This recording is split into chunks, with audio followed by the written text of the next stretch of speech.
Hello guys, तो आज हम स्टडी करने वाले हैं द इंडियन कॉन्ट्रैक्ट एक्ट 1872 के अंदर सेक्शन नंबर जो हमारा है 40। सेक्शन नंबर 40 के अंदर डिफाइन किया गया है person by whom promise is to be performed, यानी कि कौन व्यक्ति जो हमारा कॉन्ट्रैक्ट अभी तक हमने बनाया था उसको परफॉर्म कर सकता है और किसके द्वारा वह परफॉर्म किया जा सकता है। सेक्शन नंबर 40 के अंदर आज हम स्टडी करेंगे। ठीक है, तो इससे पहले हमने जो प्रीवियस वीडियोस बनाई थी सेक्शन नंबर 37, 38 एंड 39। ठीक है, अगर आपने अभी तक प्रीवियस वीडियोस नहीं देखी है तो पहले आप प्रीवियस वीडियोस देख लीजिए, जिससे आपका बेसिक कॉन्सेप्ट है वह क्लियर हो जाए। ठीक है, और आगे आपको सेक्शन नंबर जो 40 है इजीली समझ में आ जाएगा। Person by whom promise is to be performed. और जो सेक्शन नंबर 40 है हमारा कोरिलेट करके हम स्टडी करते हैं किसके साथ, सेक्शन नंबर 37 के साथ, जिसके अंदर डिफाइन किया गया है obligation of parties to contract. Section number जो हमारा 37 है उसके साथ हम इसे स्टडी करते हैं, सेक्शन नंबर जो हमारा 40 है। ठीक है, तो ये जो एक सेक्शंस है एक दूसरे के साथ कोरिलेट करके स्टडी किए जाते हैं, तो इसलिए आपका जो प्रीवियस वीडियोस का देखना बहुत इंपॉर्टेंट है। और एक बात, अगर आपने अभी तक हमारे चैनल को सब्सक्राइब नहीं किया है तो प्लीज चैनल को सब्सक्राइब कर लीजिए, जिससे आपको आने वाले वीडियो का अपडेट मिल जाए। तो चलिए शुरू करते हैं। सेक्शन नंबर जो 40 है हमारा, person by whom promise is to be perform. जो कॉन्ट्रैक्ट है हमारा, ठीक है, उसको कौन परफॉर्म कर सकता है और किसके द्वारा वह परफॉर्म किया जाना चाहिए। If it appears from the nature of the case that it was the intention of the parties to any contract that any promise contained in it should be performed by the promiser himself।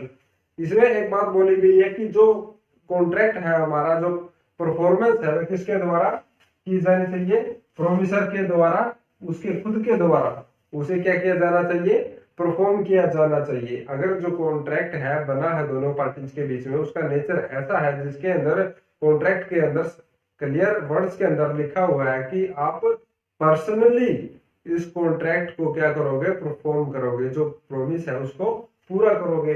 Such promise must be performed by the promisor. तो वह promise क्या होगा, किसके द्वारा perform किया जाएगा, promisor के द्वारा ही परफॉर्म किया जाएगा। इन अदर केसेस, तो सम ऑफ केसेस के अंदर क्या होता है कि वहां पर कोई अन्य व्यक्ति भी उसे क्या कर सकता है, परफॉर्म कर सकता है। द प्रोमिसर और his representative may employ a competent person to perform it. जहां पर एक कॉम्पिटेंट व्यक्ति होता है वह उसे क्या कर सकता है, परफॉर्म कर सकता है। किन केसेस के अंदर परफॉर्म कर सकता है, मान लीजिए यहाँ पर जो हमारा प्रोमिसर था उसकी डेथ हो जाए, ठीक है, और यहाँ पर कोई कॉन्ट्रेरी इंटेंशन अपीयर्स ना हो तब, यानी कि स्पेशली जो प्रोमिसर है उसने कॉन्ट्रैक्ट के अंदर लिखा ना हो कि मैं, अगर मेरी डेथ हो जाती है या फिर मैं डिसेबल हो जाता हूँ, कि कोई ऐसी चीज दुर्घटना हो जाती है, मान लीजिए बीमार हो गया, कोमा के अंदर चला गया है, तब कोई ऐसी कंडीशन बोल दी है, ठीक है, कि मेरे बाद कोई भी इस कॉन्ट्रैक्ट को परफॉर्म नहीं करेगा। तो वहां पर जो उसकी इंटेंशन है वह, अगर स्पेसिफिक कोई इंटेंशन ना दी गई हो, कोई डायरेक्शन ना दी गई हो किसी भी कॉन्ट्रैक्ट के अंदर, ठीक है, तब उसके अदर इन अदर केसेस, तो उसके अलावा जो केसेस होते हैं उसके अंदर कौन कर सकता है, जो हमारा प्रोमिसर होता है उसके जो रिप्रेजेंटेटिव होते हैं वह प्रोमिस की परफॉर्मेंस कर सकते हैं। May employ a competent person to perform it, या फिर उसके अलावा जो कॉम्पिटेंट पर्सन होगा रिप्रेजेंटेटिव के अलावा वह उस कॉन्ट्रैक्ट की परफॉर्मेंस कर सकता है। ठीक है, अब बात करते हैं इसके अंदर, अगर मान लीजिए प्रोमिसर है वह पर्सनली जगह परफॉर्मेंस ना करे तब क्या होगा, तो वहां पर क्या कर सकता है, जो हमारा प्रोमिसी है वह क्या कर सकता है, रिफ्यूज कर सकता है एक्सेप्टेंस को। ठीक है, सेक्शन नंबर जो हमारा 38 और 39 के अंदर स्टडी किया था हमने, effect of refusal of acceptance. क्या इफेक्ट पड़ेगा जब प्रोमिसी है वह क्या कर दे, रिफ्यूज करते। और वहां पर जो हमारा वो क्या था, जो एक्सेप्टेंस है, ठीक है, सेक्शन नंबर 38 के अंदर हमें किया गया था कि वहां पर अनकंडीशनल होनी चाहिए जो परफॉर्मेंस होगी। ठीक है, अब बात करते हैं हम जो इसकी इलुस्ट्रेशन दी गई है, और जो सेक्शन नंबर 37 है, 37 के पैरा नंबर 2 के अंदर दिया गया है कि जो प्रोमिसर है जो उसके लीगल रिप्रेजेंटेटिव हो गए वह बाउंड हो गए इसके द्वारा, प्रोमिस के द्वारा, कि वह उस जो कॉन्ट्रैक्ट दो पार्टीज ए और बी के बीच में बना है उसको परफॉर्म करे, उसको पूरा करे। ठीक है, कब करे? जब वहां पर उनकी कोई भी पर्सनली कोई contrary intention appears ना हो। ठीक है, unless a contrary intention appears in the contract, जहां पर स्पेसिफिक मेंशन ना किया गया हो कॉन्ट्रैक्ट के अंदर। ठीक है, कि भाई मैं मर गया तो मेरे बाद कोई इस कॉन्ट्रैक्ट को परफॉर्म नहीं करेगा। ठीक है, अब बात करते हैं जो इसकी इलस्ट्रेशन है। Illustration A promise to pay a sum of money, A may perform this promise either by personally paying the money to B or by causing it to be paid to B by another, and if A dies before the time appointed for payment, his representatives must perform the promise or employ some proper person to do सो तो इस जो definition ये illustration दी गई है उसके अंदर बोला गया कि ए प्रोमिशन टू पे, ए और बी के बीच में एक कॉन्ट्रैक्ट हो गया, ए और बी। ठीक है, ये दोनों के बीच में कॉन्ट्रैक्ट हुआ। ए ने बोला कि आप पर्सनली मुझे क्या करोगे, जो कॉन्ट्रैक्ट हुआ है उसकी पेमेंट करोगे, यानी 1000 रुपीज लगा लीजिए यहाँ पर, पर्सनली आके मुझे 1000 रुपए दोगे तभी मैं मानूंगा कि उसकी परफॉर्मेंस हो गई। मान लीजिए यहाँ पर ए की डेथ हो जाती है। ठीक है, तो ए की डेथ होने के बाद क्या हुआ कि अब ए तो जा नहीं सकता है, वहां पर कैसे जाएगा बी को पैसे देने के लिए, क्योंकि वो तो मर चुका है। ठीक है, अब यहाँ पर क्या होगा, जो ए है इसके लीगल रिप्रेजेंटेटिव और अगर कोई जो कॉम्पिटेंट पर्सन होगा वह क्या कर सकता है, कॉम्पिटेंट पर्सन क्या करेगा, इसको जाके कॉन्ट्रैक्ट को परफॉर्म करेगा। तो साफ शब्दों में बात यह है कि मान लीजिए आपने किसी के साथ कॉन्ट्रैक्ट कर लिया, कॉन्ट्रैक्ट होने के बाद अगर आपको कोई दिक्कत हो गई तो आपकी फैमिली वाले उस कॉन्ट्रैक्ट को पूरा करेंगे।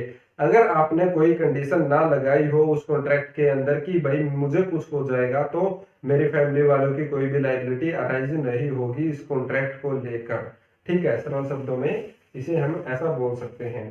तो बी जो इसकी इलस्ट्रेशन है, A promises paint a picture for B, A must perform this promise personally. अब यहाँ पर क्या बोला गया है कि ए है जो वह क्या करेगा, पर्सनली मेरी पिक्चर बनाएगा, ए और बी। ठीक है, ए यहाँ कौन है, पेंटर है, बी कौन है, इसका कस्टमर है। ठीक है, तो जो बी है, बी ने ए से बोला कि आप मेरी एक पिक्चर बनाओ। तो ठीक है, दोनों के बीच में एक कॉन्ट्रैक्ट हो गया है पिक्चर को लेकर के, भाई आप ही मेरी पिक्चर बनाओगे। तो यहाँ पर जो ए है वह पर्सनली इस कॉन्ट्रैक्ट को क्या करेगा, परफॉर्म करेगा, बी की जाके क्या करेगा, पेंटिंग बनाएगा। ठीक है, तो यहाँ पर पर्सनली हो गया कि जो सेक्शन नंबर हमारा 40 है, person by whom promise is to be perform, किसके द्वारा जो हमारा क्या होगा कॉन्ट्रैक्ट है वह परफॉर्म किया जा सकता है। किस किस के द्वारा किया जा सकता है, लीगल रिप्रेजेंटेटिव के द्वारा किया जा सकता है, कॉम्पिटेंट पर्सन के द्वारा किया जा सकता है, और कब किया जा सकता है, अगर जो प्रोमिसर है उसकी डेथ हो जाए तब किया जा सकता है, या फिर उसको ऐसी कोई प्रॉब्लम हो जाए, मान लीजिए एक्सीडेंट हो गया, कोमा के अंदर चला गया, तब उसका जो कॉन्ट्रैक्ट है उसे कौन पूरा करेगा, लीगल रिप्रेजेंटेटिव या फिर कॉम्पिटेंट पर्सन उसको परफॉर्म करेंगे। अदरवाइज उसको पर्सनली अगर कॉन्ट्रैक्ट के अंदर लिखा गया है, मेंशन किया गया है कि भैया नहीं आप ही आओ और आप ही इस कॉन्ट्रैक्ट की क्या करो, परफॉर्मेंस करो, तब उसको खुद को जाकर करनी पड़ेगी अगर वह क्या है, सही कंडीशन के अंदर है। और कुछ जो कॉन्ट्रैक्ट होते हैं इस टाइप के हमारे, जो जिसके अंदर पर्सनली जाकर उसको परफॉर्म करना होता है, और वहां पर जो अगर कोई कंडीशन लगा देता है कि मेरी फैमिली, कोई भी व्यक्ति मेरी फैमिली का लाइबल नहीं होगा मेरी डेथ के बाद अगर मुझे कुछ हो जाता है तो। ठीक है, तो वहां पर ऐसा कॉन्ट्रैक्ट क्या हो जाता है, फिर बाद में खत्म हो जाता है। उस कॉन्ट्रैक्ट को किसके द्वारा एंड किया जा सकता है, प्रोमिसी के द्वारा एंड किया जा सकता है, क्योंकि वहां पर जो लीगल हायर हो गए या फिर लीगल रिप्रेजेंटेटिव हो गए या फिर कॉम्पिटेंट पर्सन होगा, उसकी कोई लाइबिलिटी अराज नहीं होगी, तो वहां पर जो वो कॉन्ट्रैक्ट क्या होगा, खत्म होगा और वही वो लोग उसको परफॉर्म भी नहीं करेंगे। ठीक है, आई होप आपको सेक्शन नंबर 40 समझ में आ गया होगा। अगर फिर भी कोई बात आपको समझ में नहीं आई है तो प्लीज वीडियो के कमेंट सेक्शन में जाकर कमेंट करिए और पूछिए हमसे अपना क्वेश्चन, और यह भी बताइए कि आपको वीडियो कैसी लगी। अगर वीडियो पसंद आए तो वीडियो को लाइक जरूर कर देना। तो मिलते हैं नेक्स्ट वीडियो के साथ, तब तक के लिए take care, bye bye, thank you.